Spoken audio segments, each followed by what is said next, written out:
All right, first and foremost, give all praise to Yahweh Hashem Yahushua Barakah Thumb. Give a sincere greeting to the brothers and sisters scattered across the four corners, teaching this word with sincerity and charity. I am Brother Phineas, Prince of Power Israelites. Short lesson, brief discussion on Deuteronomy 17:15. Now, Deuteronomy 17:15, because it is election day today. While I'm recording this, it is election day this morning. And I'm seeing all down my timeline, Deuteronomy 17:15. Let's read that. Thou shalt in any wise set him king over thee, whom the Lord thy God shall choose. One from among thy brethren shall thou set king over thee. Thou mayest not set a stranger over thee, which is not thy brother. And so we will use this and say, see, man, we're not supposed to set a stranger above us. That's not our brethren. If it's not our brethren, we shouldn't be voting for them. All right? Now, there is a political candidate that is of your brethren, that is allegedly of your nation. But I'm not advocating for voting or not. All right, I'm not advocating for that. What I'm dealing with today is isolation of text. All right, we just dealing with today isolation of text. Now, we isolate that text, and we're notorious for this, Israel. We're notorious, and if we want to be taken serious scholastically, we're gonna have to stop it. We're gonna have to stop it. All right. Now let's look at Deuteronomy 17, we're going to start at verse 14. We're going to read 14 and 15. All right, because this is where the context starts. This is the law of administration of a king. All right, when you're administering a king, not a president, but a king, a ruler of the land. See, this is the democracy. There is no kings. All right, there is no kings. When you have a king, everything belongs to that king. The people belong to the king.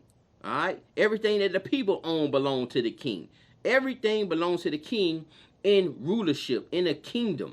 All right, this is democracy is something totally different. They like CEOs of the company. All right, they like this high paid workers, or managers or stewards of the company, which is or the corporation. All right, which America KKK is, and us being the manufactured products of this corporation, keeping us in line. But I don't want to veer off into something else. Deuteronomy 17:14, let's crank it. When thou art come unto the land which the Lord thy God giveth thee, and shall possess it, and shalt dwell therein, and shalt say, I will set a king over me, like as all the nations that are about me, thou shalt in any wise set him king over thee, whom thou Lord thy God shall choose. One from among thy brethren shall thou set king over thee. Thou mayest not set a stranger over thee, which is not thy brother. All right, so when you come into the land, when you come into that promised land that the Most High has promised you,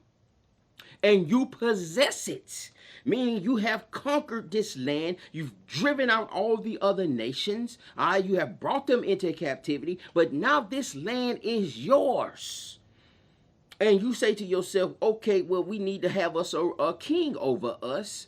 Then you gonna get you a king that is among your brethren, but more importantly, that the Most High has chosen.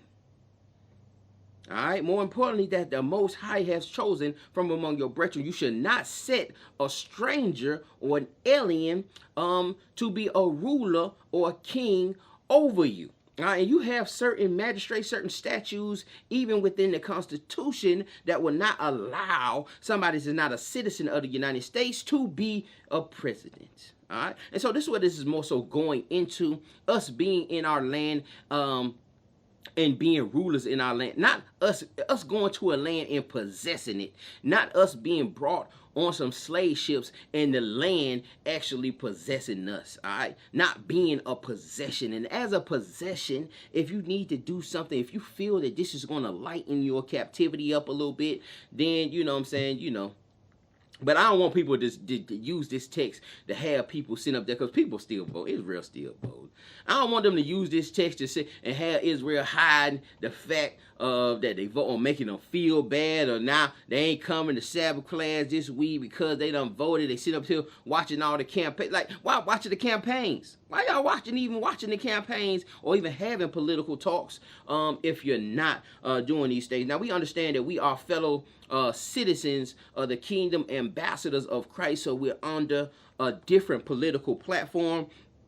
But I didn't want to go to any of that, so I just want to deal with isolating text, isolating text, isolating scriptures, and like I say, Israel, we are notorious for that. So we got to be more transparent with the text and start fixing these things. You know what I'm saying? As more people start awakening, as new spirits start awakening, they're gonna bring new knowledge. They're gonna bring new wisdom. They're gonna bring new transparency that they may see that we may not see. And so when those things do happen, when people come up to you or have questions or question certain doctrines of the elders and such, don't just shun them off. Look into what they're saying. You know what I'm saying? But don't of course.